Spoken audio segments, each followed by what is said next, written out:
Guys, while I wait for dinner to cook, let me tell you about the pettiest treaty ever signed in the history of treaties. It was the Treaty of Versailles. So it's 1918.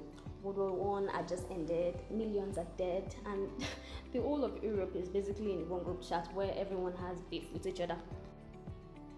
Germany is down bad, and the Allies, mainly France, Britain, and the US, are ready to settle the score. But the thing is, this wasn't about peace. Oh no. It was about settling the score. France came with receipts. It was about payback. Now, let's do a quick run through of the main characters of the story. Okay, there was Judges Clement Q of France. I don't know if I'm pronouncing the name right. He's this old cranky guy that wanted Germany wrecked, totally wrecked. And then there was David Lloyd George. He's from Britain. He wanted revenge, but not so much that Germany would be useless. And then there was Woodrow Wilson of USA.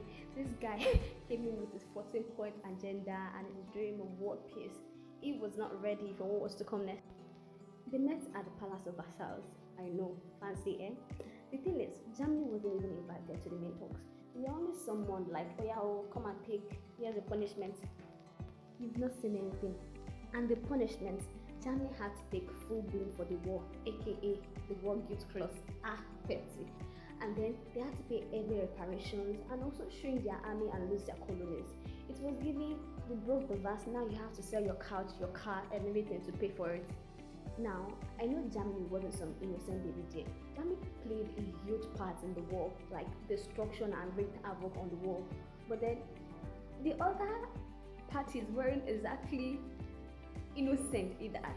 All of these powers all had colonies, they all had major parts in the war, they were all invested. Everyone had their major interest in fighting the war. Nobody was innocent. But of course, the winner sets the rules. Yes? The Allies weren't safe. They were just better at winning. Spoiler alert. This treaty was so harsh, it basically planted the seed for the World War II. Hitler used this treaty as his villain story. Like, this is the reason, this is it, this is why. This treaty was a perfect example of how not to do peace. Don't roast your enemy and call it truce. It doesn't work that way, man. And that, dearest listeners, is the story of the pettiest peace treaty ever signed. Dinner is ready. I have to eat now.